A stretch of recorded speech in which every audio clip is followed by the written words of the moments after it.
तकरीबन पहले 350 था, जब ये खाया ना कैप्सूल 14 दिन की दवाई, ये 200 पे आया।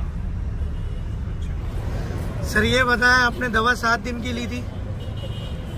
7 दिन की दवा ली थी? 7 दिन की ली थी। कितने टाइम कैप्सूल खाते थे, किस तरह खाते थे? जब रात को सोते थे ना उस टाइम खाता था।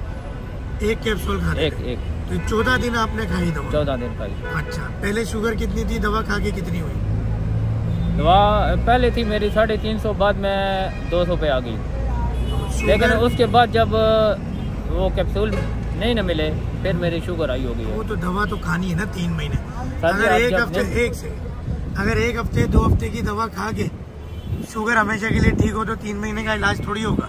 वो जो नहीं मिले वो एक इत्तेफाक है। अभी हम दवा का फायदे की बात कर रहे हैं। आपको दवा वक्त पे मिली नहीं मिली हम वो बात नहीं कर रहे।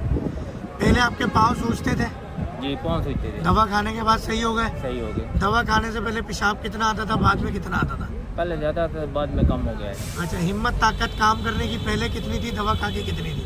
माशाल्लाह पहले मेरे से गाड़ी जो है ना आधा घंटा नहीं चलती थी, बाद में पूरी रात अभी चला लेता हूँ। अल्हम्दुलिल्लाह। जबकि अभी दवा छोड़े हुए आपको 2 महीने हो गए? हाँ, 2 महीने हो गए। उसके बावजूद तबीयत पहले से बहुत बेहतर है? सही है। और अभी कोई अंग्रेजी दवा नहीं खा रहे? नहीं, अंग्रेजी नहीं खा रहे। इंशाल्लाह 3 महीने लग के इलाज करेंगे, शुगर का मर्ज जड़ से खत्म हो जाएगा इंशाल्लाह। आपने सिर्फ 14 दिन दवा खाई है, 2 महीने का नाम है, उसके बावजूद चीजें बेहतर है अल्हम्दुलिल्लाह। बेहतर है। अस्सलामु अलैकुम।